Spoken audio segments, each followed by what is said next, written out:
चलिए इस क्वेश्चन से स्टार्ट करते हैं। यहाँ पर गिवन है, if the fractional part of 1/x and x square for some x in √2 to √3 are equal, then we have to find the value of x to the power 4 minus 3/x। ठीक है, तो यहाँ पर इतना हमें समझ में आ रहा होगा कि ये गिवन है कि fractional part of 1/x is equal to fractional part of x square for some x which lies in square root 2 to square root 3। यानी कुछ ऐसे x के लिए ये इक्वेशन सेटिस्फाई हो रहा है जहाँ की x √2 से √3 में लाई कर रहा है। ठीक है, चलिए इसको सॉल्व करते हैं हम लोग। तो यहाँ पर एक चीज़ हम लोग देख सकते हैं कि अगर x कहाँ से कहाँ तक है, √2 से √3 है, तो यहाँ पर हम लोग बोल सकते हैं कि 1/x जो होगा वो होगा 1/√3 से लेके 1/√2 तक। ठीक है, और यहाँ पर हम लोग ये चीज़ भी देख सकते हैं कि 1/x जो है वो जो है, मतलब ये वाला क्वांटिटी कितना है, 1 से छोटा है, ये भी 1 से छोटा है, यानी दोनों पॉजिटिव है और मतलब 0 से 1 के बीच में ही है। तो यहाँ पर हम लोग लिख सकते हैं fractional part of 1/x is equal to 1/x। यानी 0 से 1 के बीच में कोई भी पॉजिटिव कोई भी क्वांटिटी है तो उसका फ्रैक्शनल पार्ट क्या हो जाता है, वो खुद ही हो जाता है। ठीक है, तो यहाँ पर हम लोग लिख सकते हैं fractional part of 1/x is equal to 1/x। Now अब यहाँ पर जो एक्स स्क्वायर है, अगर एक्स हमारे पास स्क्वायर रूट 2 से स्क्वायर रूट 3 है, तो एक्स स्क्वायर कहाँ से कहाँ तक होगा, ये हो जाएगा 2 से लेके 3 तक। और इसमें जो फ्रैक्शनल पार्ट होगा इसका एक्स स्क्वायर का, वो हो जाएगा हमारे पास एक्स स्क्वायर माइनस 2 के बराबर। ठीक है, अब हम लोग यहाँ से ये इक्वेशन रिड्यूस हो जाएगा। ठीक है, और हमारे पास इक्वेशन इनिशियली क्या दिया था, fractional part of 1/x is equal to fractional part of x square. ठीक है, तो यहाँ पर अगर हम लोग वैल्यू सब्स्टिट्यूट करेंगे तो फ्रैक्शनल पार्ट ऑफ 1/x किसके बराबर आया है, 1/x के बराबर। एंड एक्स स्क्वायर का फ्रैक्शनल पार्ट किसके बराबर आया है, एक्स स्क्वायर माइनस 2 के बराबर। अब यहाँ पर हम लोग क्या करेंगे, क्रॉस मल्टीप्लाई कर सकते हैं, क्योंकि x जो है वो √2 से लेके √3 में है। ठीक है, तो यहाँ पर x क्या है, नॉन जीरो है, इस वजह से हम लोग दोनों साइड मल्टीप्लाई कर सकते हैं।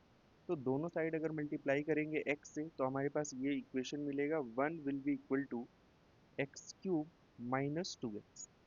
ठीक है, अब इस 1 को हम क्या करते हैं, इधर राइट साइड भेजते हैं, तो ये बन जाएगा हमारे पास x³ minus 2x minus 1 is equal to 0। और यहाँ पर से हम लोग यहाँ से देख सकते हैं कि x प्लस 1 जो है इसका फैक्टर है, तो x प्लस 1 इसका फैक्टर है, तो इसका फैक्टराइजेशन जो होगा वो हो जाएगा हमारे पास x plus 1 into x square minus x minus 1 is equal to 0। ठीक है, तो ये हो गया हमारे पास इसका फैक्टर। अब अगर स्क्वायर रूट, अगर x जो है वो स्क्वायर रूट 2 से लेके स्क्वायर रूट 3 तक है, तो 1 प्लस एक्स किसके बराबर होगा, 1 प्लस एक्स जो होगा, जो x प्लस 1 होगा वो कहाँ से कहाँ तक होगा, वो होगा 1 प्लस √2 से लेके 1 प्लस √3 तक। तो ये तो जीरो हो नहीं सकता है। ठीक है, ये वाला क्वांटिटी जो है ये जीरो के बराबर होगा नहीं, तो यही इसी को जीरो होना पड़ेगा। और जब ये जीरो होगा तो हम लोग यहाँ से लिख सकते हैं कि x square minus x minus 1 is equal to 0। ठीक है, और यहाँ से हम लोग लिख सकते हैं x square is equal to x plus 1। फिर दोनों तरफ हम लोग x से डिवाइड कर देते हैं, क्योंकि x जो है हमारा √2 से लेकर √3 तक है। तो यहाँ पर दोनों तरफ हम लोग क्या कर सकते हैं, x से डिवाइड कर सकते हैं। तो x से डिवाइड करेंगे तो ये हमारे पास आ जाएगा x will be equal to 1 plus 1/x। ठीक है, हमें वैल्यू किसका निकालना है, हमें वैल्यू निकालना है x टू दी पावर 4। हमें वैल्यू किसका इवेल्युएट करना है, x to the power 4 minus 3/x का। तो ये चीज़ हमें देख के समझ में आ गया होगा कि कहीं ना कहीं एक्स स्क्वायर का स्क्वायर करेंगे, कहीं ना कहीं इक्वेशन में एक्स स्क्वायर इन्वॉल्व होगा, उसका स्क्वायर करेंगे तभी x टू दी पावर 4 मिलेगा।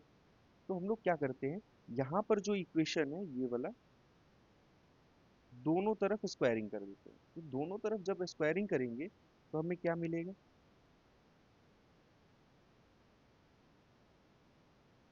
इसमें अगर हम लोग दोनों तरफ स्क्वायरिंग करेंगे तो ये मिल जाएगा x to the power four is equal to x plus one to the whole square. और यहाँ से हम लोग लिख सकते हैं x to the power four is equal to x square plus two x plus one. ठीक है। ठीक है, यहाँ से हमारे पास आ गया x to the power four is equal to x square plus two x plus one. ठीक है।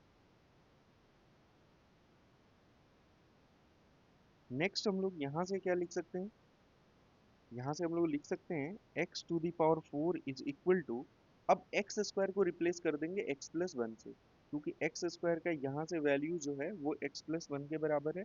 तो यहाँ पर जैसे ही रिप्लेस करेंगे ये बन जाएगा x to the power four is equal to x plus one plus two x plus one. और ये हमारे पास आ गया x to the power four is equal to three x plus to.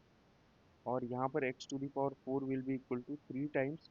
अब देखो हमें x का वैल्यू अगर वन बाई एक्स के टर्म्स में अगर पुट कर दें तो ये क्या हो जाएगा, one plus one by x plus two. और ये हमारे पास फाइनल बन गया x to the power four is equal to three plus three by x plus two. और यहाँ से आ गया हमारे पास x to the power four minus three by x is equal to five. तो हमारा जो फाइनल आंसर हुआ वो क्या हो गया, x to the power four minus three by x का जो वैल्यू आया वो आ गया फाइव के बराबर। ठीक है। अगर आपके पास कोई और सिंपल टेक्निक हो तो वो आप कमेंट करिए। ठीक है।